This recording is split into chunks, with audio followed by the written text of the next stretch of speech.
Мамат тех инспекциясынын мурдагы маалымат катчысы: мурунку жумушума кайтууга даярмын. Мен көтөрүп чыккан маселелерди мекемелер аралык комиссия изилдеп чыгып, экотехинспекциядагы бир топ мыйзам бузууларды аныкташыптыр. Мындан сырткары жетекчиликке мени мыйзамсыз жумуштан алынганымды белгилеп, кайра жумушка кайтаруу боюнча бир жума мурда эле сунуштама жиберишкен экен. Азырынча эч кандай жооп келе элек. Эгер мурдагы жумушума кайтуу сунушу келсе, кайтып барып, бүтпөй алган иштеримди улантууга даярмын. Мекемедеги коррупциялык иштерди айтып чыкканда эле комиссиянын тиешелүү чара көрөрүнө ишеним бар болчу. Азыр ал ишеним да жогорулады. Жалпы коомчулук кайтарым мыйзам бузууларды, коррупцияны жаап жашырбай биргеликте аларга каршы күрөшүүгө чакырат элем. Ошондо гана биз жеңишке жетебиз, деди Мамбеталиева. Буга чейин Мамлекет техинспекциясынын басма сөз катчысы Анар Мамбеталиева коррупциялык иштерге каршы күрөшөм деп кызматынан кол жууганын айткан. Кийинчерээк коррупцияга аралашкан деп аталган мекеменин 3 кызматкеринин атын атаган. Ал эми аталган мекеме басма сөз катчынын кызматтан бошотулган мыйзамда тыюу салынганына карабай, мекеменин ичинде митинг өткөргөнү менен байланыштырган. Футбол дарбазасы басып калган бала иш сотко өттү. 11 жаштагы Алан Айсеевдин энеси Нестан Айзабекова уулунун өлүмү боюнча иш акыры сотко өткөнүн Facebook баракчасына жазды. Эскерте кетсек, Каргаша 13-июнь күнү Бишкекте болгон. Баланын үстүнө футбол дарбазасы кулап, алган жаракаттан өспүрүм ошол жерде каза тапкан. Иш акыры сотко өттү. Процесс 9-октябрга дайындалды. Футбол аянтынын ээси келип, мен өзүмдү күнөөлүү деп эсептегеним үчүн эмес, аянтча мага караштуу болгон үчүн келдим, деди деп жазган Исабекова. Бишкек милициясынын иликтөө иштери 24-сентябрда аягына чыгып, Ленин райондук сотуна өткөрүлгөнүн тастыктады. Аянтты ижарага алып иштеткен жаран 258 коопсуздук эрежелерине жооп бербеген товар өндүрүү же сатуу, кызмат көрсөтүү жана 353 өзүм билемдик беренери боюнча жоопко тартылууда. Эч жака кетпөө боюнча тил кат алынды, дешти милициядан. Кылмыш иши бала каза болгон күнү козголгон. Укук коргоо органдары тергөө иштери кошумча текшерүүдөн улам созулуп кеткенин түшүндүрүп беришти. Маалымат Плас Спутник эжи сайты.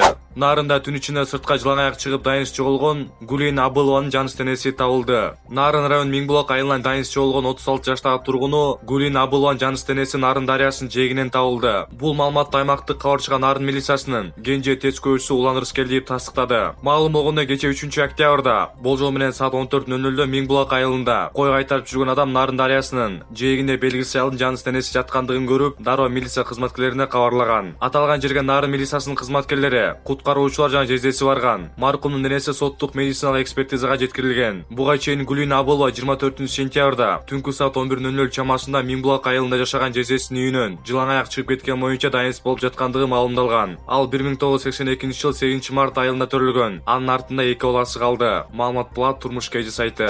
Бишкекте кийим өртөнүп кеткен, курулушчунун абалы оор. Бишкектеги 7-Кичи райондо курулушчунун кийим өртөнүп кеткен, окуянын күбөсү Спутник Кыргызстан агенттигине билдирди. Анын айтымында 3-октябрь күнү саат 10:20да номер 26-үйдүн жанында болгон. Жумушчу кабелдин жанына траншея казып жаткан маалда тогурган. Зымдар тийишип кетип, тырс эткен үнү кылды. Андан кийин кийим өртөнүп жатканын көрдүк. Кыйкырып жерде оонап жатты. Өрттү өчүрүп, жабырлануучуну менчик унаага отургузуп алып кетишти. Кырсыктан улам үйдүн жарыгы өчүп калды, деди күбө. Бишкектеги травматология жана ортопедия илим изилдөө борборунан жабырлануучунун денесинин 70% күйүп, оор абалда экенин айтышты. Маалымат Плас Спутник эжи сайты.